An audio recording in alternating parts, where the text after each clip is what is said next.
بسم الله الرحمن الرحيم يا أيها الذين آمنوا كتب عليكم الصيام كما كتب على الذين من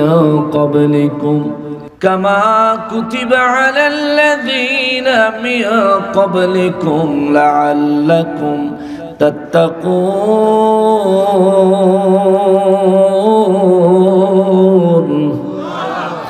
রব্বুল আলামিন বলেন ইয়া আইয়ুহাল্লাযীনা আমানু হে আমার ঈমানওয়ালারা রে জোরে কন্না সুবহানাল্লাহ। রব্বুল আলামিন বলেন ইয়া আইয়ুহাল্লাযীনা আমানু হে আমার ঈমানওয়ালারা, আমাদের ঈমান আসেনি? কথা কর না কা ঈমান আসেনিও না? ঈমান বেচে জান্নাতের টিকিট কিনে লাইছে? আচ্ছা, তাইলে জবান খুলে আমাকে একটু জবাব দেন, আমাদের ঈমান আসেনি? আমাদের গুনাহ আসেনি? জোরে বলেন। আমাদের ঈমানও আছে, আমাদের গুনাহও আছে। আল্লাহ ইচ্ছা করলে কোরআনুল কারীমে আমাদেরকে ঈমানদার বলে ডাক না দিয়া আমার আল্লাহ ইচ্ছা করলে গুনাহগার বলে যদি ডাক দিতেন, এটা কি অন্যায় হইতো? জোরে বলেন, অন্যায় হইতো? আমার আল্লাহ ইচ্ছা করলে আমাদেরকে গুনাহগার বলে ডাক দিতে পারতেন। দেখেন মুনাফিকের মুনাফিক কইয়া ডাক দিছে আল্লাহ, কাফেরের কাফের বলে ডাক দিছে আল্লাহ।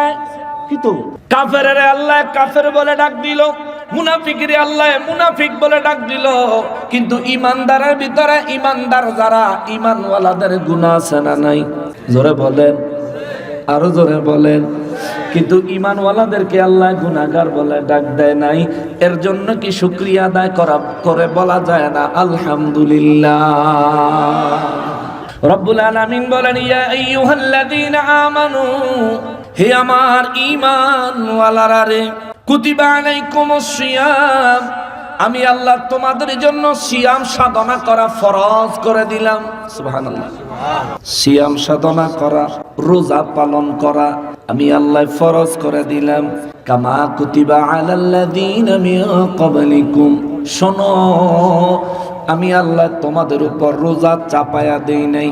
আমার তামাম সৃষ্ট আদমের মধ্যে, পুরো আদম জাতির মধ্যে কেবল তোমাদেরকে রমজানের রোজা দিয়েছি এমন নয়, রোজা রাখার নির্দেশ কেবল তোমাদেরকে দিয়েছি এমন নয়। আমি রব্বুল আলামিন তোমাদের পূর্ববর্তীদেরকেও রোজা দিয়েছিলাম। কামা কুতিবা আলাল্লাযীনা মিন ক্বাবলিকুম, তোমাদের পূর্ববর্তীদেরকে যেমনি ভাবে রোজার বিধান, রোজার নির্দেশ আমি আল্লাহ দিয়েছিলাম। এ আখির নবীর উম্মত ঈমানদার বান্দারা রে, আমি আল্লাহ তোমাদের জন্যও রোজা রাখার বিধান দিলাম। এই বিধান কেন দিছি শোনো, তোমার কেনর উত্তর আমি আল্লাহ শোনায় দিচ্ছি। লাআল্লাকুম তাত্তাকুন,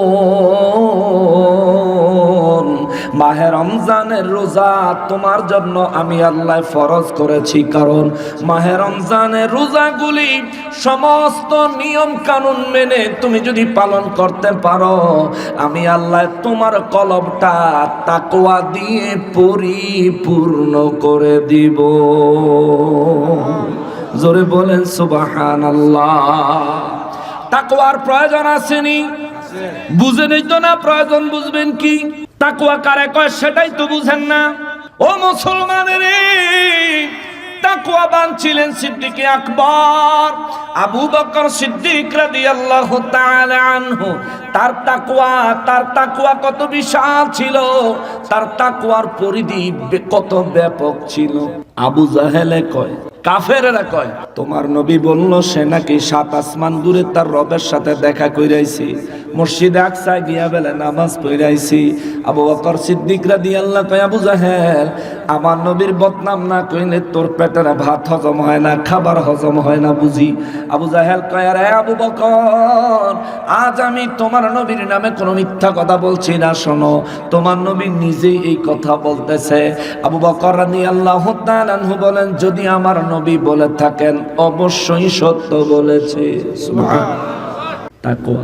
জিবরাইল আমিন বলেন, মালিক রে, তোমার জান্নাতের ভিতরে প্রবেশ করে জান্নাতীদের জন্য যেই জান্নাত বানাইছো, একটা জান্নাতি যেই ব্যক্তি সবচেয়ে ছোট জান্নাত পাবে তার জন্য 10টা পৃথিবীর সমান একটা জান্নাত বানাইছো। সুবহানাল্লাহ।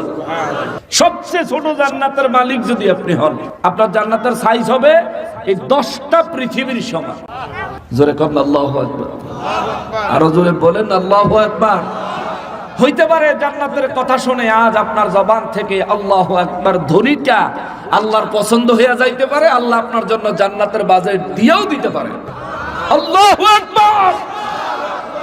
আচ্ছা, এই তাম পৃথিবীটা জিবরাইল আমিন যদি ঘুরে কত ঘন্টা সময় লাগবে? ঘন্টা লাগবে, মুহূর্তের মধ্যে ঘুরে ফেলাইবে। সবচাইতে ছোট জান্নাত যাকে দেওয়া হবে ওই জান্নাতের সাইজ এইরকম 10টা পৃথিবীর সমান। কিন্তু এই পৃথিবীর সমান কিনা এইটা নিশ্চিত নয়। হুজুর কেন? 10টা পৃথিবীর সমান। এই 10টা পৃথিবী এইরকম যদি 10টা পৃথিবী এক জায়গায় জোড়া লাগায় দেয়, জিবরাইল আলাইহিস সালাম মুহূর্তে এক প্রান্ত থেকে আরেক প্রান্তে চলে যাবে। আল্লাহ তারা এত পাওয়ার, এত ক্ষমতা দিছে। কিন্তু সবচাইতে ছোট জান্নাত যে ব্যক্তির জন্য আমার আল্লাহ বাজেট দিয়েছে, ওই ব্যক্তির জান্নাতে জিবরাইল আমিন ঢুইকা রব্বুল ইজ্জাতের পারমিশন নিলেন, মালিক রে তুমি তোমার বান্দাদের জন্য, আখিরি নবীর উম্মতদের জন্য কেমন জান্নাত সাজাইছো আল্লাহ আমি একটু দেখতাম, তুমি যদি আমার একটু অনুমতি দিতা। রব্বুল ইজ্জাত বলেন, জিবরাইল তুমি বুঝি জান্নাত দেখবা? জি আল্লাহ আমি একটু দেখতাম। আল্লাহ বলেন কতটুকু দেখবা? আল্লাহ পুরো জান্নাতটা ঘুরে দেখতে চাই। আল্লাহ বলেন সবগুলো নাকি একটা? ও আল্লাহ একটা জান্নাত, পুরো জান্নাত ঘুরে দেখতে চাই। রব্বুল আলামিন কয় জিবরাইল তোমার পক্ষে সম্ভব না। সুবহানাল্লাহ, জোরে কোন সুবহানাল্লাহ।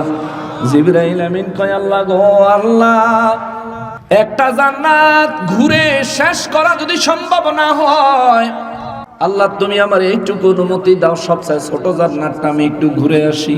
রব্বুল ইজ্জাত বলেন যাইবা, যাও। সবচেয়ে ছোট জান্নাতে জিবরাইল আলাইহিস সালাম প্রবেশ করলেন।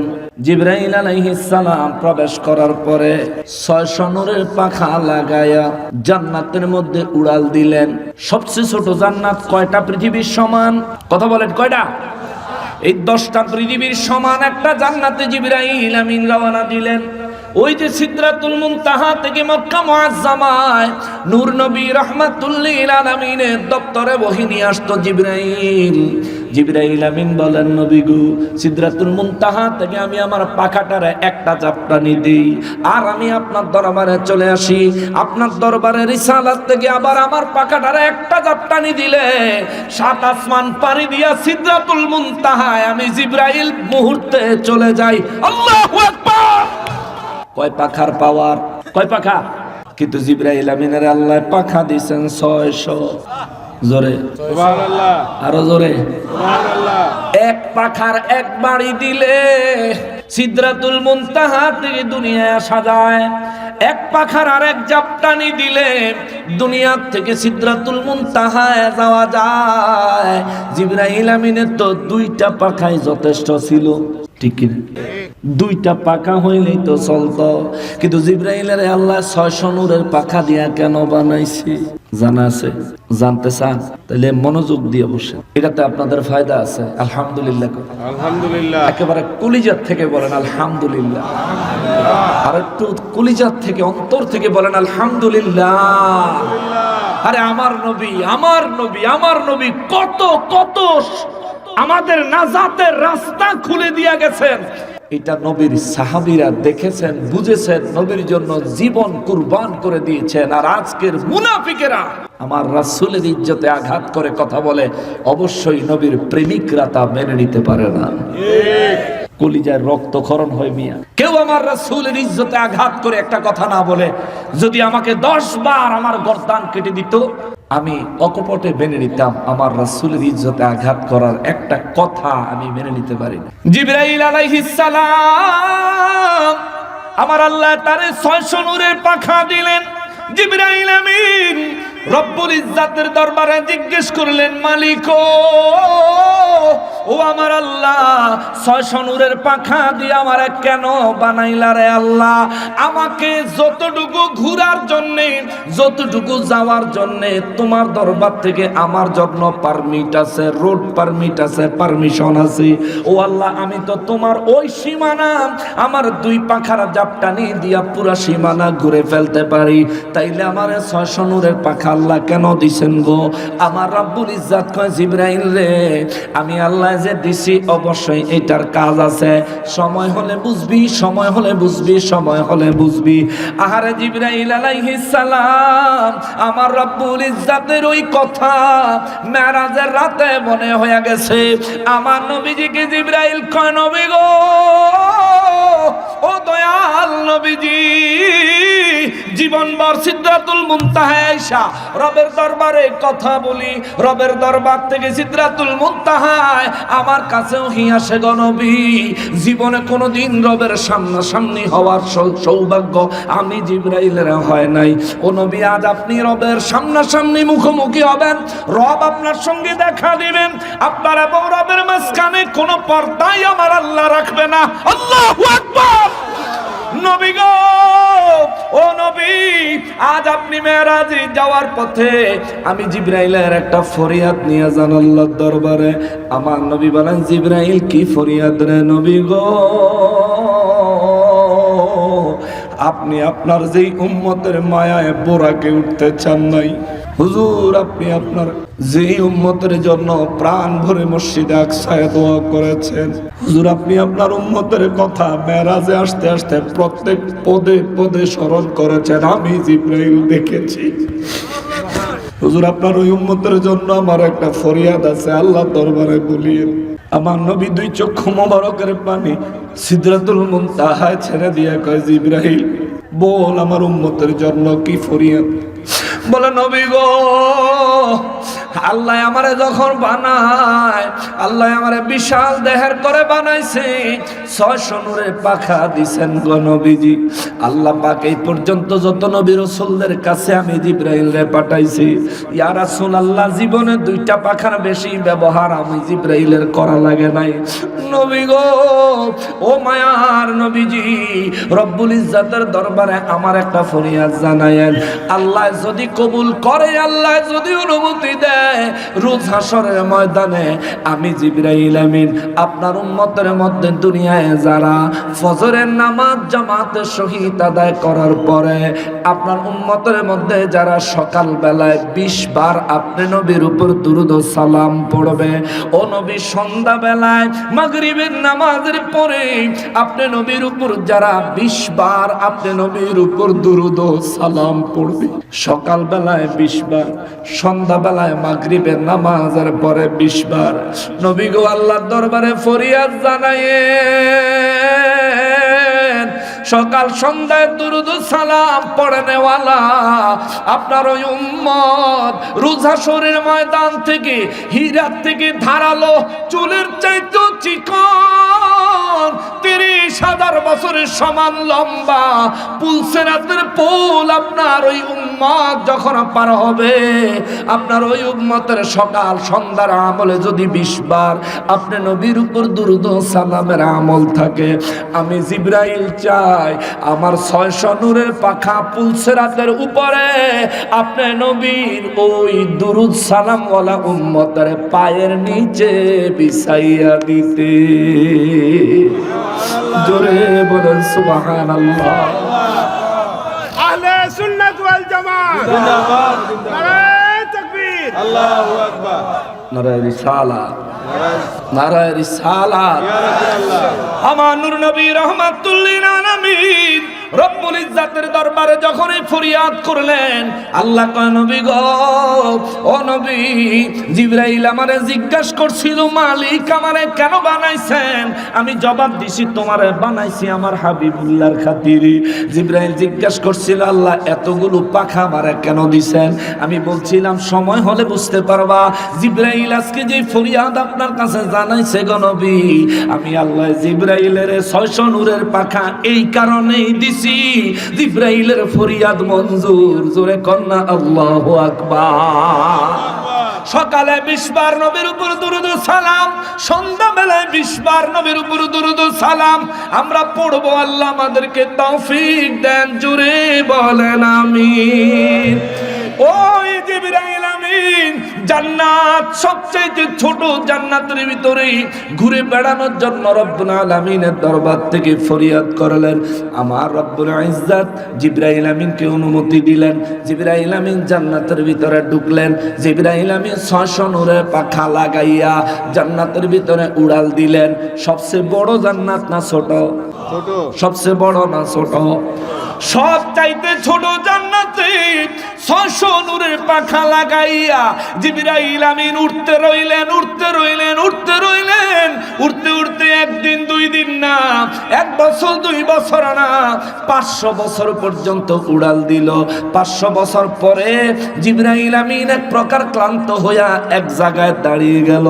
উপরের দিকে তাকায়া দেখে এখনো একটা গাছের ছায়া পার হইতে পারে নাই। সুবহানাল্লাহ। জোরে বলেন সুবহানাল্লাহ। আরো জোরে বলেন। সুবহানাল্লাহ। যেই জিবরাইল আমিন আমার নবীকে বলেছেন, নবী গো আমি জিবরাইল যদি এই পৃথিবীর নাবি বাইতুল্লাহ শরীফের ছাদের উপরে দাঁড়াইয়া যদি ডান দিকে একটা, বাম দিকে একটা, সামনের দিকে একটা, পিছন দিকে একটা, আমি জিবরাইল যদি 4টা পাখা কাবা শরীফের ছাদের উপর দাঁড়াইয়া মেলে ধরি, ও নবী আমার পাখাগুলো আমার আল্লাহ এত বড় করে বানাইছে গো, যতক্ষণ পর্যন্ত আমি জিবরাইল এই পাখাগুলি না গোছাইবো ততক্ষণ পর্যন্ত পৃথিবীর জমিনে সূর্যের আলো আসবে না। আল্লাহু আকবার। 4টা পাখা দিয়া জিবরাইল আমিন পুরো পৃথিবী ঢেকে ফেলতে পারে। এইরকম 10টা পৃথিবীর সমান যদি একটা জান্নাত আল্লাহ সব চাইতে ছোট জান্নাত যে পাবে তাকে দেয়, আপনি যদি ওই ছোট্ট জান্নাতের মালিক হতে পারেন, ওই জান্নাতটা 10টা পৃথিবীর সমান হলে, আরে একটা পৃথিবী যদি 4টা পাখায় ঢাকা যায়, 10টা পৃথিবী ঢাকতে তো মাত্র 40টা পাখার প্রয়োজন। কিন্তু 600 পাখা দিয়া উড়াল দিয়া 500 বছরে ওই জান্নাতের ভিতরে একটা গাছের ছায়া জিবরাইল আমিন পার করতে পারে নাই। তার মানে বোঝা যায় 10টা পৃথিবীর সমান একটা জান্নাত, সবচেয়ে ছোট জান্নাত আমার আল্লাহ দিবেন। ওই এইরকম এই পৃথিবীর মতো সাধারণ পৃথিবী না, ওইগুলি কোন পৃথিবীর হিসাবে আল্লাহ বলছেন, আল্লাহর রাসূল বলছেন, ওটা আল্লাহ এবং তার রাসূলই ভালো জানেন। কথা বলেন ঠিক কিনা? এই নবীগঞ্জের জমিনে আউশকান্দি মেইন রোডের পাশে আপনি যদি একটু জমি কিনতে পারেন, খুশি না নারাজ? যদি 4% হয় খুশি, আর যদি 10% হয় তা আরো খুশি, যদি আরো বেশি হয় আরো খুশি। কেন? আরে বেটা কি কস, আউশকান্দি আমার জমি আছে। অথবা যদি কোন একটা মার্কেটের মালিক হন, আপনার সাহসই থাকবে অন্যরকম, কথা বলার স্কেলই থাকবে অন্যরকম। গ্রামের ফোলাফাইন সামনে দিয়ে টাকা লাগবে, ভাই এদিকে তোর ভাইয়ের নাম কি রে, তুই সালাম দিলি না মুরব্বি, আপনার ভিতরে ফিকাপ কাম করবে। অথচ আল্লাহ রাসূলের সুন্নাত হলো বড়রা ছোটদেরকে দেখলেই সালাম দিয়ে দিবে, যাতে করে ছোটরা বুঝে মুসলমানের সাথে মুসলমানের দেখা হইলে সালাম দেওয়া সুন্নাত। জোরে কোন সুবহানাল্লাহ। কিন্তু আপনি অপেক্ষায় থাকেন, ছায়া থাকেন, কোন ইচ্ছা করে সালাম দিব, না দিলে ডাক দিয়ে না তুই কে রে, তোর ভাই নাম কি রে, কোন বাড়ি রে, সালাম দিলি না, এগুলো করবেন না। একবার আপনি কোন একটা যুবক ছেলে আপনার সামনে দিয়ে হেঁটে যায়, আপনাকে সালাম দেয় নাই, আপনি নিজে তাকে সুন্দর করে সালাম দেন, চেহারার এক্সপ্রেশন রাখবেন এমন তারে ভালোবাসা দিছেন। আবার এমন এক্সপ্রেশন রাখেন না যে তুই দিলি না তো অন্য কেউ দিল, এরকম রাখেন না। আপনি মায়া রাখেন, চেহারায় মায়া রাখে একবার সালাম দিয়ে দেখেন, এই ছেলের সারা জীবন আপনার সাথে যেখানেই দেখা হবে আপনি চাইলেও আর তার আগে সালাম দিতে পারবেন, তার আদব হয়ে যাবে। এই মুরব্বী আমার ভালোবাসে, উনি আমার অনেক মহব্বত করে, স্নেহ করে। সেদিন আমার যেই সালাম দিছে, আমার উচিত তাকে সালাম দেওয়া, তার দোয়া নেওয়া, অটোমেটিক হয়ে যাবে। কিন্তু আমরা হেডের ভিত্তে নাই। অনেক মুরব্বীরার লগে দেখা হইলে সালাম দেয় না, আমি হেরে সালাম দেবো, আমার আউশকান্দি মার্কেট আছে। এই কথাটা আল্লাহ এই কারণে এইরকম 10টা আউশকান্দি থাকবো ওই পৃথিবী, ওই জান্নাতে 10টা পৃথিবী, পুরো পৃথিবীর মধ্যে যা আছে তার 10 গুণ থাকবে রে। সবচেয়ে ছোট জান্নাতটা এমন হবে, ওই জান্নাত কামাই করার জন্য আল্লাহ আপনারা দুনিয়ায় পাঠাইছে। ভিসা দিছে, টিকিট দিছে, ইকামা দিছে। আরব দেশে যারা থাকো, ইকামা আছে নিও, ইকামা রিনিউ করার লাগেনি, 1 বছর পরে পরে রিনিউ করা লাগে। কিন্তু আমাদের ইকামা হইলো হায়াত, ওয়ান টাইম, রিনিউ করার কোনো সুযোগ কিংবা বারবার আসা যাওয়ার কোনো সুযোগ। এই যে হজে যায় মানুষ, উমরা করতে যায়, সৌদি সরকার মানুষের একটা ভিসা দেয়, এই ভিসা দিয়ে একবার সৌদি ঢুইকা বাইরে বের, এই ভিসা দিয়ে আর কাম চলতো না, আবার ভিসা করো গেলে। কিন্তু রব্বুল ইজ্জাত আমাদেরকে দুনিয়ায় পাঠাইছেন, আল্লাহ আমাদেরকে ভিসা দিছেন, টিকিট দিছেন, পরিবহন দিছেন।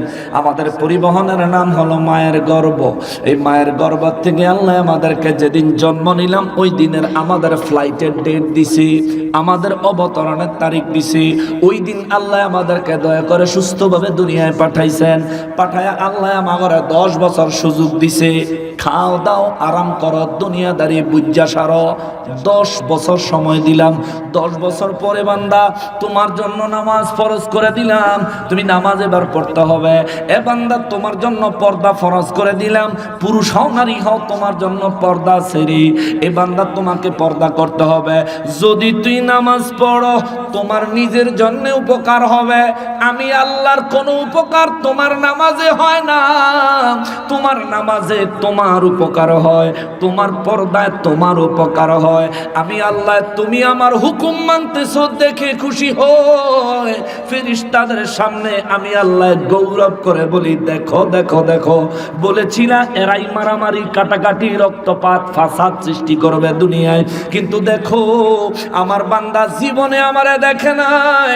আমার যে হাবিবুল্লাহরে দিয়া তাদের মাঝে আমি আল্লাহর তাওহীদের দাওয়াত পাঠাইছি, ওই হাবিবুল্লাহর জবানে শুনে তাওহীদ, ওই হাবিবুল্লাহর রিসালাত তারা মেনে নিছে। আমারও দেখে নাই, আমার হাবিবকেও দেখে নাই। দেখ দেখ দেখ, আমার বান্দার বয়স, দুনিয়ার হায়াতের বয়স মাত্র 10 বছর। এই ছোট্ট মানুষটা, যেই মানুষটা এখনো নিজের ভালো মন্দ ঠিক মতো বুঝে না, আল্লাহ ফেরেশতাদেরকে বলে দেখো ওই মানুষটাই আমি আল্লাহর কুদরতের কদমে লুটাইয়া পড়েছে। আল্লাহর রহমতের দরিয়ায় জোশ উঠে যায়। এই বাচ্চার সেজদার কারণে তার মা বাবার গুনাহ আল্লাহ মাফ করে দেয়, তার বাবার রোজগারে আল্লাহ বরকত দান করে দেয়, তার মা বাবার জিন্দেগীর গুনাহগুলোর পরিবর্তে আমার আল্লাহ নেক আমল তাদের আমল নামায় দান করে দেয়। জোরে কোন সুবহানাল্লাহ। কিন্তু ফুলাফাইনা ফালতে জানে না, মুসলমান হন এমন হইছে। বাবাজিরা রে আমার, আমি বলছিলাম তাকওয়া। আল্লাহ বলেন রমজান মাসের রোজা তোমাদেরকে দিয়েছি, কারণ হলো এই রোজার দ্বারা আমি তোমাদেরকে তাকওয়া দান করব, লাআল্লাকুম তাত্তাকুন। রব্বুল আলামিন বলেন রমজানে রোজা দিছি যাতে তোমরা তাকওয়া হাসিল করতে পারো। তাকওয়ার পাওয়ার কত! জিবরাইল আমিন 500 বছর জান্নাতে ভ্রমণ করার পরে যখন ক্লান্ত হয়ে দেখে জান্নাতের একটা গাছের ছায়া সে এখনো পার হতে পারে নাই, রব্বুল ইজ্জত কুদরতের আওয়াজ দিছে, জিবরাইল তোমার টাইম শেষ, জান্নাত থেকে বের হও। জিবরাইল আমিন আল্লাহর নির্দেশে বের হয়ে গেলেন। এবার জিবরাইল আমিন সিদরাতুল মুনতাহায় যায়, কয় আল্লাহ যদি দয়া করে অনুমতি দেন একটা প্রশ্ন করতে চাই গো মালিক। রব্বুল ইজ্জত বলেন কি প্রশ্ন বলো। জিবরাইল আমিন কয় আল্লাহ আমি জিবরাইলের 600 নূরের পাখা দিছেন, মানুষের তো নূরের পাখা দেন নাই। ও রব্বুল আলামিন যেই মানুষের জন্য জান্নাত বানাইছেন ওই মানুষের তো নূরের পাখা দেন নাই রে মালিক।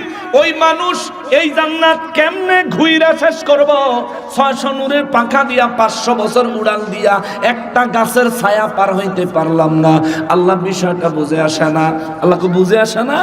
জিনা আল্লাহ রব্বুল ইজ্জত বলেন যাও এই মুহূর্তে মদিনা মুনাওয়ারায় মসজিদে নববী শরীফে সর্বপ্রথম যে প্রবেশ করবে সবার শেষে যদি সে বাহির হয় এই ব্যক্তির কাছে তোমার এই প্রশ্নের উত্তর আছে। সুবহানাল্লাহ, জোরে কর, আরো জোরে। জিবরাইল আমিন চিন্তা করে যাইতে যাইতে জান্নাতের কথা কম পরে আগে ছোট একটা প্রশ্ন করব, আগে একটা ছোট প্রশ্ন করব, এটার উত্তর দিতারলে আমি হেরে বুঝলাম। জিবরাইল আমিন মসজিদে নববী শরীফের সামনে মানব সুরতে দাঁড়িয়ে আছে। সুবহানাল্লাহ। জিবরাইল কিসের? মাটির না নূরের? কথা কর না খা, আপনাদের কষ্ট হয়ে যাইতেছে। আবার 1 ঘন্টা হয়েছে, বেশি হয় নাই সময়, 30 মিনিট দেবেন ইনশাল্লাহ। কারণ উপরেতে কুয়াশা পড়তেছে আমি বুঝতেছি, আর এখনকার এই কুয়াশাটা গায়ে পড়লে অসুস্থ হইবেন। এখন তো শীত যাওয়ার পথে, গরম আসার পথে এটা রোগ হয়, ঠান্ডা সর্দি জ্বর হয়। ছেড়ে দিব ইনশাল্লাহ, 30 মিনিটের মধ্যে ছেড়ে দিব। সময় হইব নি, অসুবিধা হইব নি। আল্লাহ কবুল করুক, জোরে করে আমিন। আরো জোরে বলেন আমিন। জিবরাইল আমিন চিন্তা করলেন, যাই আমি সর্বপ্রথম ছোট্ট একটা প্রশ্ন করব, উত্তর দিতে পারলে যেন বুঝা যায় এই খবর। জিবরাইল আমিন সিদরাতুল মুনতাহা থেকে মসজিদ নববী শরীফের সামনে মানব সুরতে, জিবরাইল আমিন মানব সুরতে দাঁড়িয়ে রইলেন। সাহাবীরা সবাই তারে দেখলেন, কিন্তু সে মানুষ হিসাবে দেখলেন, কেউ বুঝলো না তিনি জিবরাইল আলাইহিস সালাম। এ মুসলমান রে, নূরের জিবরাইল মানব সুরত ধারণ করার কারণে যেমনি ভাবে মাটির মানুষ হয়ে যায় নাই, আমার নবীর ক্ষেত্রেও আল্লাহ বলছেন, হুজুর বলেন, আনা বাশারুম মিসলুকুম, আমি তোমাদের মতো বাশার, অর্থাৎ বাইরের থেকে সুরতে তোমাদেরকে যেমন দেখা যায় আমি নবীকেও তেমন দেখা যায়। তবে খবরদার খবরদার, আমারে তোমাদের সাথে ওজন করবা তো দূরের কথা, আদম নবীর সাথে আমার ওজন চলবে না, মুসা নবীর সাথে আমার ওজন চলবে না, ইব্রাহিম নবীর সাথে আমার ওজন চলবে না। কেন না, কেন না, কেন না? এ মুসলমান শোনো, আমার নবী বলেন, কারণ হলো আদম নবী শফিউল্লাহ, মুসা নবী কালিমুল্লাহ, ইব্রাহিম নবী খলিলুল্লাহ, কিন্তু আমি নবী হলাম হাবিবুল্লাহ। আওয়াজ করে বলেন সুবহানাল্লাহ। নারায়ে রিসালাত, নারায়ে রিসালাত। খোদ আমার নবী নিজে বলেছেন, খবরদার, আদম নবী শফিউল্লাহ ঠিক, মুসা নবী কালিমুল্লাহ ঠিক, ইব্রাহিম নবী খলিলুল্লাহ ঠিক, ঈসা নবী রূহুল্লাহ ঠিক, কিন্তু আলা সাবধান, ওয়া আনা হাবিবুল্লাহ, আমি হলাম আল্লাহর হাবিব। আদম নবী, মুসা নবী, ইব্রাহিম নবী, ঈসা নবী, কারো সাথে আমি নবীর তুলনা করা যাবে না। সুবহানাল্লাহ। একই হাদিসে আমার নবী বলেন, শোনো কারণ কি, তাদের সাথে আমার ওজন করা যাবে না। কারণটা কি শোনো, রোজ হাশরের ময়দানে আমি নবী যেই জায়গায় দাঁড়ায় থাকবো, মাকাম মাহমুদা, আমি নবীর মাকাম যে জায়গায় থাকবে, আমি নবীর কদম মোবারকের নিচে সমস্ত নবী রাসূলদের মাকাম হবে। সুবহানাল্লাহ। কোনা সব নবী রাসূলদের মাকাম হবে আমার নবীর কদম মোবারকের নিচে।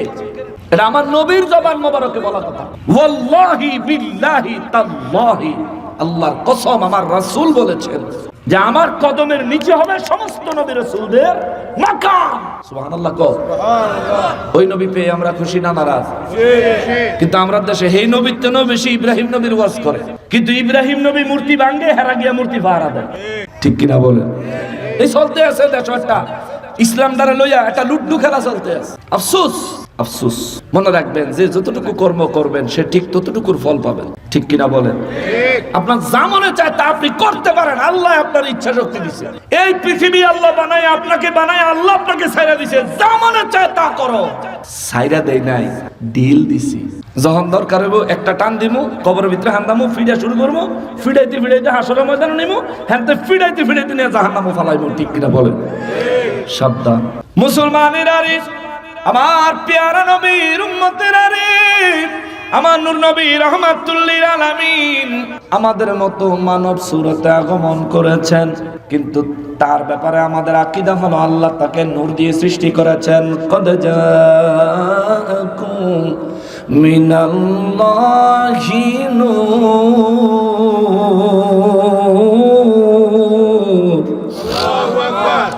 আল্লাহ আমার নবীকে নূর মোবারক দিয়ে বানিয়েছেন।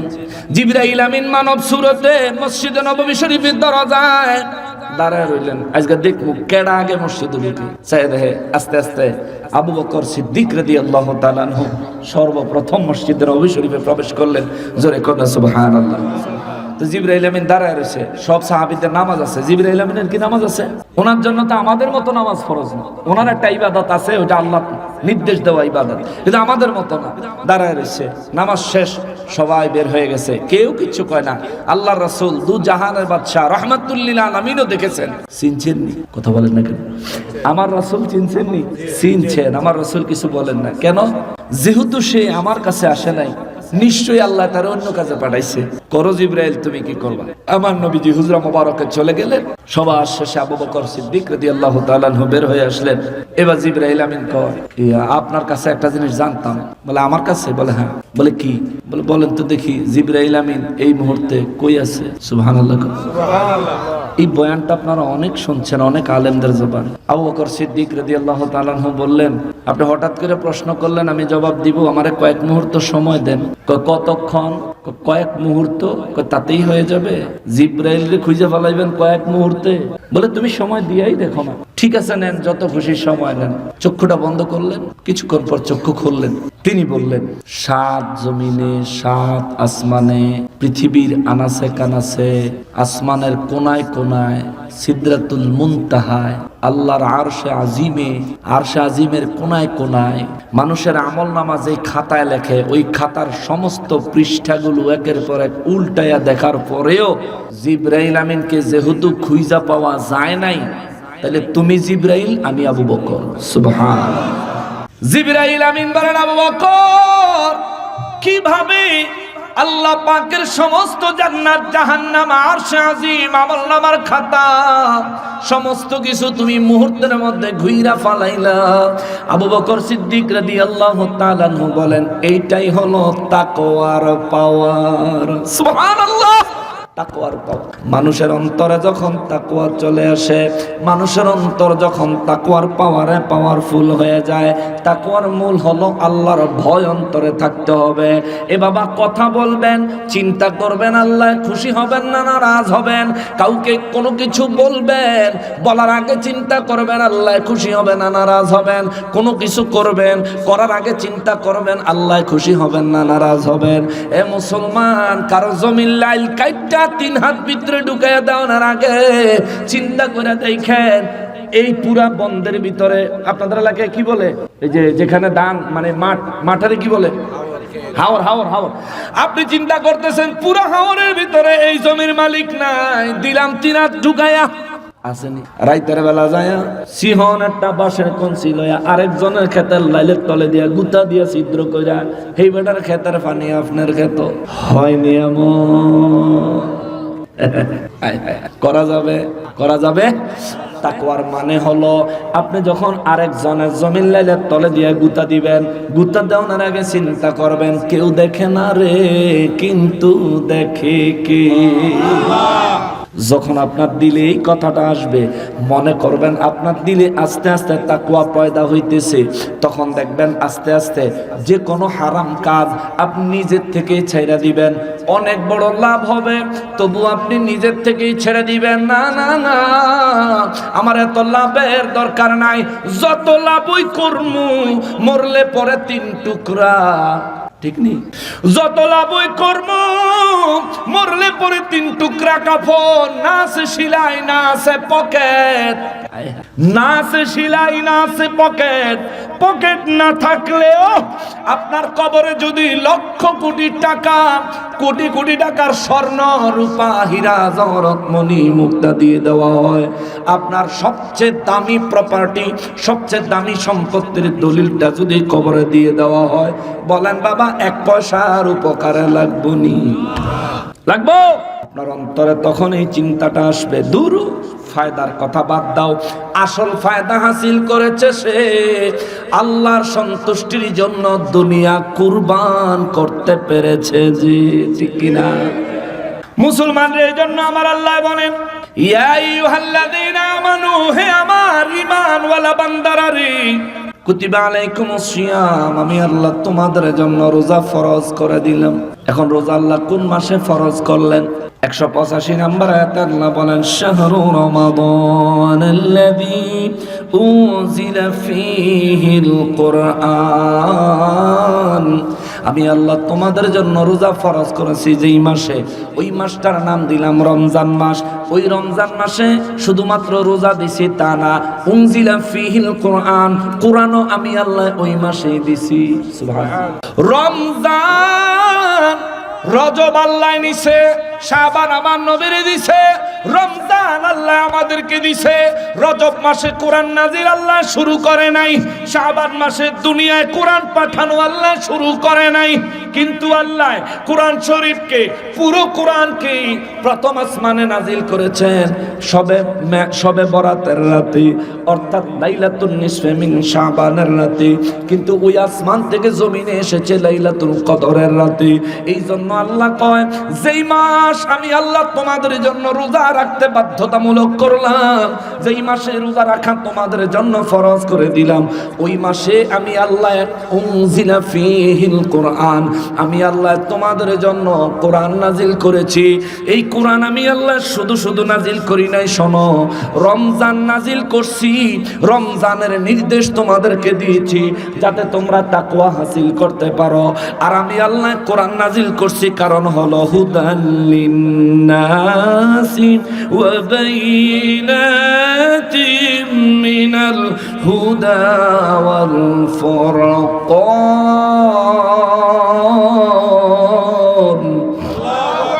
আল্লাহ বলেন কোরআন নাজিল করেছি, এটার উদ্দেশ্য হলো যাতে তোমরা হেদায়েত পাও। হায় হায়। ওয়া বাইনাতিম মিনাল হুদা, আমার রব্বুল ইজ্জত বলেন যাতে তোমরা সত্য মিথ্যার পার্থক্য করতে পারো। ওয়া বাইনাতিম মিনাল হুদা ওয়াল ফুরকান, যাতে তোমরা সত্য মিথ্যার পার্থক্য করতে পারো, যাতে তোমরা হেদায়েত পেতে পারো। এ মুসলমানেরা, রমজানে কোরআনুল কারীম আমার আল্লাহ নাজিল করলেন শুরুতে না শেষে? শেষে।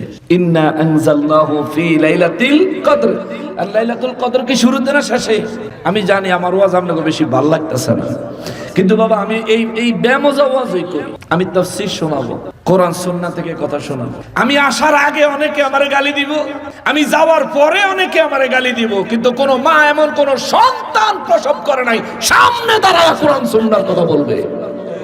এমন কোন সন্তান কোন মা জন্মই দেয় নাই যে সমস্ত বাতিল আমার সামনে দাঁড়ায় কথা বলবে। আমরা কোরআন সুন্নাহ দিয়ে কথা বলি। আমাদের সবচেয়ে বড় পাওয়ার হাউস হলো মদিনার কামলিওয়ালা নবীর প্রেম। কথা বলেন ঠিক কিনা? আমরা নবীর মহব্বত থেকে কথা বলি। কোন রাজনৈতিক দলের পা চাটি না, জীবনেও চাটি নেই, চাটবো না, গ্যারান্টি। হাসিনাই গেছে পরে কত দল কত ভাবে কত ক্ষমতাশালীদের কাছে ধর্ণা দিল, বলেন সুন্নিরা কেউ দিছে? দিত না তো। আরে ভাই, আমার তো দুর্নীতি নাই, আমি কেন আরেকজনের ধর্ণা দিব? এই জন্য বাবাজিরা, আরে গজল শুনবেন ওয়াজে, নাতা রাসূল শুনবেন ওয়াজে, মুর্শিদি শুনবেন ওয়াজে, মজা লাগবো, কিন্তু ভবিষ্যৎ অন্ধকার। এই এলাকা আহলে সুন্নাত ওয়াল জামাতের মার্কাজ ছিল, এখন ফিতনা ঢুকছে। নাকি ভুল বললাম? ভুল বলছি? ফিতনা কেমনে আন্দাইলো? মশারির ভিতরে মশা ঢুকে কিভাবে? যদি মশারি ছিদ্র থাকে, ঠিক না? আহলে সুন্নাত ওয়াল জামাতের মার্কাজ এলাকা, এই এলাকায় বাতিল প্রবেশ করলো কেমনে? কারণ সারা জীবন ওয়াজ শুনছেন, গজল শুনছেন, নাতা রাসূল শুনছেন, মুর্শিদি শুনছেন, ওয়াজ নসিহত আপনি হৃদয় দিয়ে অনুধাবন করার চেষ্টা করছেন, কিন্তু দলিল আদিল্লা শিখেন নাই। এই জন্য আপনার 3 দিনের ফুতে আইয়া 80 বছরের মুরব্বীরে কয়, বলো নবী কিসের তৈরি? মুরব্বী কয়, নিঃসন্দেহে আমার নবী আল্লাহ নূরের তৈরি। সুবহানাল্লাহ। এই 3 বছর, এই 13 বছর, 14, 15 বছর, 20 বছরে ফুলাই কয়, তাইলে আপনি দলিল দেন। উদ্দুরে ফুলাই কয়, তাইলে আপনি দলিল দেন। এখন আপনি জানেন, আপনি মানেন নবী নূর নবী, কিন্তু আপনি দলিল জানেন না। জানবেন কেমনে? শিখেন নাই। শিখেন নাই তো কোরআন সুন্নাহ শুনবেন। মুর্শিদি গজল দরকার আছে, ওইটাও দরকার আছে, ওইটাও আপনার খোরাক, কিন্তু সবচেয়ে বেশি প্রায়োরিটি দিতে হবে দলিল। মনে রাখবেন, আপনার জমির দলিল যত মজবুত, আপনার জমির দলিল সম্পর্কে আপনি যত বেশি জানেন, আপনার জমি আপনার মালিকানায় তত বেশি নিরাপদ। ঠিক কিনা? আর আপনি জমির দলিলই পড়তে জানেন না, আপনি ভেন্ডাররে দিয়ে দলিল পড়ান, আর ভেন্ডাররে যদি আরেকজনের টেবিলের তল দিয়ে কিছু দেয়, যেখানে আপনার নাম কয়ে দিবে হেবাটার বাইর না। এরকম হয় না দেশ? না, হয় না। নবীগঞ্জ হয় না, এটা আউসকান্দি হয় না। জমির জালিয়াতি সবচেয়ে বেশি হয়। কেন জালিয়াতি করতে পারে? কার জমি? যে বেটা নিজের জমির দলিল সম্পর্কে জানে না। কিন্তু যে নিজের জমির দলিল সম্পর্কে জানে, আরে ভেন্ডর বলেন, উকিল বলেন, ম্যাজিস্ট্রেট বলেন, তার জমিন 1 ইঞ্চি নিতে হইলে তারে কইয়া নেওয়া লাগবে, কারণ সে নিজে তার দলিল সম্পর্কে জানে। ঈমান আকীদার ক্ষেত্রে দলিল আদিল্লা সম্পর্কে আমাদেরকে জানতে হবে। যখনই জানা থাকবে যে কোনো বাতিল আমাদের দিকে হামলা করার, সিনায়া নেওয়ার থাবা দিবে, তার থাবা জায়গায় ফেরত দিয়ে দেওয়া যাবে। যখনই থাবা দিবে চক্রান্ত দিয়া একদম আপনি ইট মারলে পাটকেল অর্থাৎ দলিল দিয়ে জবাব দিয়ে দিবেন, যখন তখন যেমন তেমন সাইজ হয়ে যাবে। এজন্য দলিল শিখতে হবে। একটু বসেন মুসলমানেরা রে, আমার পেয়ারা নবীর উম্মতেরা রে, আল্লাহ রমজান কেন দিলেন এটার জবাব একটু আগে দিলাম। কোরআন কেন দিছেন? রব্বুল ইজ্জাত বলেন হুদাল লিন্নাস, মানব জাতির হেদায়েতের জন্য দিলাম। ওয়া বাইয়িনাতিম মিনাল হুদা ওয়াল ফুরকান, এবং সত্য মিথ্যা থেকে সুস্পষ্ট পার্থক্যকারী হিসেবে কোরআন দিলাম। এ বাবা, হেদায়েতের প্রয়োজন আসেনি? জোরে বলেন, সবাই বলেন। হেদায়েতের প্রয়োজন আমাদের আছে, কিন্তু মাহে রমজানে আল্লাহ কোরআন নাজিল করলেন রমজানের শুরুতে না শেষে? শুরুতে না শেষে? কিন্তু আমাদের হেদায়েত দরকার ছিল কি শেষে না আগে? রমজানের আগে দিয়ে যদি হেদায়েতটা আমরা আল্লাহ দিয়ে লাইতো দয়া করে, তাইলে তো পুরো রমজানটা আমরা একটা সুন্দর মতন রোজা রাখতাম। দোহানের পিছে দিয়ে হান্দাইয়া খাইয়া মুখটা মুখটা বাইরে কইতাম না রোজা অনেক কষ্ট। অনেক যুবক সিগারেট খায় এমন অভ্যাস আছে, আরে তে দুপুর বেলা খাইয়া সিগারেট খাইয়া দোকানের পিছন দিয়া বাইরে তে যখন মানুষের লগে আফসুস করে রোজা অনেক কষ্ট, অনেক বড় দিন, গরমেরও দিন, খিদাও লাগছে, তার মুহাত্তানে যে বিড়ির গন্ধ আই, সামনে যে রোজাদার তে কিন্তু বুঝে যে এই মাত্রতে এই জিনিসটা খাইয়াছে, না খাওয়াই নাইও কিন্তু বুঝে। ভাই, আপনি সমাজের মানুষকে ফাঁকি দিলেন, দোকানের ভিতরে ঢুকে খাইলেন, আল্লাহ দেখে নাই কেমন? ফাঁকি দেওয়া গেছেনি? আল্লাহ ফাঁকি দেওয়া গেছেনি? আপনি বলেন আপনার রোজার হিসাব কি আপনার সমাজের মানুষ আপনার কাছ থেকে নিবে? নিতে পারবে? কিন্তু আপনার রোজার হিসাবটা আপনার কাছ থেকে নিবে কে? আমার কাছ থেকে নিবেন কে? তা আমি যে খাইলাম আমার তো হেই আল্লাহ দেখে লাগবে, আমি তো আল্লাহর কুদরতের দৃষ্টি মুবারক থেকে আড়াল হতে পারি? চিন্তা করেন। রব্বুল আলামিন আমাদেরকে কোরআনুল কারীম দান করলেন রমজানের শেষে। কারণটা কি? কি কারণ? রমজানের শুরুতে আল্লাহ কোরআন আমাদেরকে দেয় নাই। রমজানের শুরুতে আমার আল্লাহ উদ্যোগ নিছে। আমার নবী সিজদা মোবারক লাগায় কয়, মালিক, ও মালিক, রজব মাস আপনি নিলেন, শাবান মাস আমারে দিলেন, রমজান আমার উম্মতের দিলেন। আল্লাহ এই রমজানে আমার উম্মতের জন্য কি কি বাজেট থাকবে? আল্লাহ বলেন, হুজুর, প্রথম হবে 10 দিন রহমতের, পরের হবে 10 দিন মাগফিরাতের, শেষের হবে 10 দিন নাজাতের। এই শেষের 10 দিনের ভিতরে আবার লাইলাতুল কদর একটা রাত্রি দিব। আমার নবী রাহমাতুল লিল আলামিন কয়, আল্লাহ গো, ও আল্লাহ, অন্যান্য মাসগুলিতে ইবলিস শয়তান যেভাবে আমার উম্মতকে ওয়াসওয়াসা দিয়া নামাজ থেকে দূরে সরাইয়া দেয়, হক হালাল বাসে না, হালাল হারাম চিন্তা না করে, বিচার না করে, হালাল হারাম পার্থক্য না করে আমার উম্মতেরা যখন হারাম খায়, আল্লাহ শয়তানের ওয়াসওয়াসায় খায়। যেই মাহে রমজান আমার উম্মতের জন্য আপনি দিলেন, ওই রমজান কি শুধু আমার উম্মতের জন্য না, ইবলিসের জন্যও? সুবহানাল্লাহ। আল্লাহ কয়, না হুজুর, শুধু আপনার উম্মতের জন্য। যদি আমার উম্মতের জন্য হয়, তাইলে এই রমজানে ইবলিসের ব্যবস্থা নেবেন কি? রব্বুল ইজ্জত কয়, নবী গো, ও নবী, ও নবী, ও নবী, আপনার উম্মত সহ দুনিয়াবাসীর খবর দিয়া দিয়েন, আমি রব্বুল আলামিন এই রমজানকে কেন্দ্র করে ইবলিস শয়তানকে, পৃথিবীর সমস্ত খারাপ জিনদেরকে জাহান্নামে 30 দিন বন্দী করে রাখবো। সুবহানাল্লাহ। তাহলে রমজান মাসে শয়তান বন্দী করে রাখে কে? জোরে বলেন কে? এই শয়তান আটকায় রাখছে আল্লাহ। রমজানের এইবার শুরুতে আল্লাহ রমজানে হেদায়েতের বাণী কোরআন দেয় নাই, শয়তান আটকাইয়া দিছে। এবার আপনারে কইছে সাধনা করো, সাধনা করো। সাধনার নাম কি? সিয়াম। সাধনার নাম হলো রোজা বা সিয়াম। আল্লাহ কয়, এবার তুমি সাধনা করো। কয়দিন সাধনা করবা? একটানা 26 দিন করতে থাও। 26 দিন পার হইলে 27 তারিখের রাত যখন আসবে, অথবা একটানা 21 দিন করতে পারো, 21 দিনের রাত্রি যখন আসবে, অথবা 23 দিন করতে পারো, 23 রমজানের রাত যখন আসবে, অথবা 25 দিন করতে পারো, 25 রমজানের রাত যখন আসবে, অথবা 27 বা 29 দিন করতে পারো, 29 রমজানের রাত্রি যখন আসবে। শোনো, এই রাত আমি আল্লাহ আমার হাবিবুল্লাহর উপরে কোরআন নাজিল করেছি তোমাদের জন্য হেদায়েত হিসেবে। আর ওই রাত যদি তোমাদেরকে আমি আল্লাহ ইবাদতের মজলিসে পাই, লাইলাতুল কদরি খায়রুম মিন আলফি শাহর, 1000 মাসের চাইতেও বেশি ইবাদতের সওয়াব একটা ইবাদতে আমি আল্লাহ তোমাকে দান করব। সুবহানাল্লাহ। প্রত্যেকটা ইবাদত 1000 মাসের চাইতেও বেশি দীর্ঘ লম্বা সওয়াব আমি আল্লাহ তোমার দান করব। এবার লাস্টে আমি তোমার হেদায়েতের বাণী কোরআন দিলাম কেন? রমজানের শেষ হইয়া এই শাওয়ালের চাঁদ উঠা মাত্রই তো শয়তানের জাহান্নাম থেকে ছেড়ে দিলে সে আইসা তোমারও ওয়াসওয়াসা দিবে। তার ওয়াসওয়াসায় তুমি যেন পথভ্রষ্ট না হও, তোমারে আমি আল্লাহ দলিল দিছি কোরআনুল কারীম। এই কোরআনুল কারীম নবীর মহব্বত সহকারে তুমি আঁকড়ায় ধরো, এটা পড়ো, তিলাওয়াত করো, বুঝার চেষ্টা করো, এর উপর আমি আল্লাহর প্রত্যেকটা হুকুমকে মানার চেষ্টা করো। রব্বুল ইজ্জত বলেন, বান্দারে এই কোরআনুল কারীমের হুকুম মোতাবেক আমল করলে বাকি 11 মাস শয়তান ওয়াসওয়াসা দেওয়ার চেষ্টা করবে। আমার কোরআন, আমার নামাজ, আমার ইবাদত, আমি আল্লাহ পাকের কুদরতের দয়া তোমাকে শয়তানের সমস্ত ওয়াসওয়াসা থেকে রক্ষা করব। জোরে বলেন সুবহানাল্লাহ। রব্বুল আলামিন বলেন, ফামান শাহিদা মিনকুমুশ শাহরা ফালিয়াসুমহু। আল্লাহ বলেন, প্রত্যেক ব্যক্তির উচিত যে তার হায়াতে রমজান পাইল সে যেন রোজা রাখে। সুবহানাল্লাহ বলেন। যে তার হায়াতে রমজান মাস পাইল সে যেন রোজা রাখে। কে চায়? কে চায়? কে চায়? রোজা রাখেন, নামাজ পড়েন। বাবা, আপনি যেদিন জন্মগ্রহণ করেছেন ওই দিন আপনার বয়স এই হায়াতের জীবনের 1 দিন বয়স ছিল।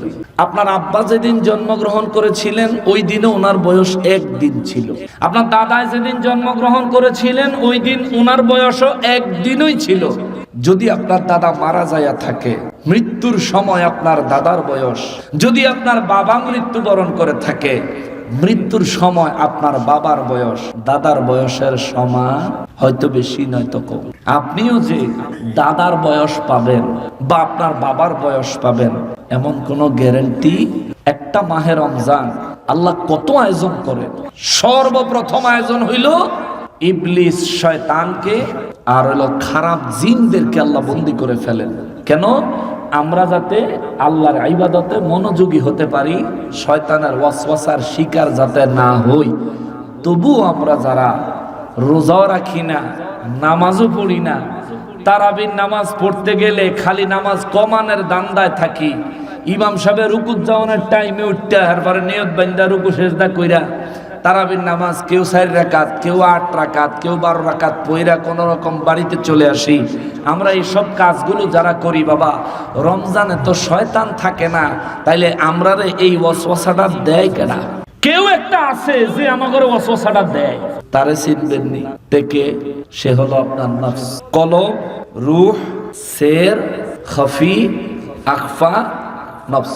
এই নফস 3 প্রকার: নফসে আম্মারা, নফসে লওয়ামা, নফসে মুতমাইন্না। এই নফসের ব্যাখ্যা আরেকদিন দিব। এই নফস আপনাকে ধোঁকা দেয়। এই নফসের কারণেই আপনি খাওন সামনে দেখলে আর রোজার কথা মনে থাকে না। তাইলে নফসকে কন্ট্রোল করতে হবে। এটারে যদি কন্ট্রোল করতে পারেন তাকওয়া চলে আসবে। এখন নফস কিভাবে কন্ট্রোল করবেন? এই প্রেসক্রিপশন আজকে থাক। নফস কিভাবে কন্ট্রোল করবেন ওই প্রেসক্রিপশনটা আজকে বাকি থাক। কেমন? নফস কন্ট্রোল করার প্রেসক্রিপশনটা দরকার। আল্লাহর ওলিদের শরণাপন্ন হওয়া। ইয়া আইয়ুহাল্লাযীনা আমানুত্তাকুল্লাহা ওয়া কুনু মা'আস সাদিকিন। আল্লাহ বলেন সৎ লোকদের সঙ্গ লাভ করো। কেন? তারা জানে নফসকে কিভাবে কন্ট্রোল করতে হয়। তুমি যদি শিখতে চাও বই পুস্তকে না, হাতে কলমে শিখতে হবে, রুহানি ভাবে কলবে কলবে শিখতে হবে। কথা বলেন ঠিক কিনা? এখন আপনাদেরকে ওই নফসের ওয়াসওয়াসা থেকে যাতে আপনারা বের হতে না পারেন, এই জন্য আমাদের দেশে মুসলমান এই রূপ নিয়া এক শ্রেণীর মানুষ আপনাদেরকে ওলি আল্লাহদের থেকে দূরে সরাইয়া দেওয়ার চক্রান্তে লিপ্ত রয়েছে। কেননা আল্লাহর ওলিদের ইসলাম হলো এত সুন্দর, একজনের প্রয়োজন আরেকজনে নিজের স্বার্থের চিন্তা করে না, হৃদয় থেকে মহব্বত দিয়ে পূর্ণ করে দেয়। একজনের বিপদে আরেকজন পাশে বিনা স্বার্থে দাঁড়িয়ে যায়। এটা হচ্ছে আউলিয়া কেরামের আদর্শের ইসলাম। কিন্তু আমাদের দেশে এই ইসলাম থেকে আমাদেরকে বের করে এনে নিজেদের মনের মতো চক্রান্তের শিকার বানাইতে চায় যারা, পূজার মণ্ডপ পাহারা দেয় তারা। মিলাদে নবীকে তাজিম করে না কিন্তু মূর্তির তাজিম করে তারা। নবীর মিলাদ পড়ে না কিন্তু গীতা পাঠ করে তারা। মিলাদ শরীফের তাবাররুক শিরনি আজকে আছে, শিরনি আসেনি? এই শিরনি হেরা খাইতে চায় না কিন্তু কলা পাতা বিছাইয়া পূজার প্রসাদ খায় তারা। আর আমার ঘরে কয় আমরা বলে মাজার পূজারি। ওরে হাম্মক, পূজা মাজারও হয় না রে কানা, পূজা হয় মন্দিরে, যেটার তুই দারোয়ান। ঠিক কিনা বলেন? কইবা এরপরে সামনে রমজানে একটা ইম্পর্টেন্ট কথা মনে করছে, সামনে রমজান আইতে আছে। এর আগে কইয়া রাখছে রোজার পূজা বেলে হমান। একই মুদ্রার এই পিঠ ওই পিঠ। যে ব্যক্তি বলছে আমি নিশ্চিত তার মানসিক স্থিতিশীলতা নাই, মানসিক রোগী,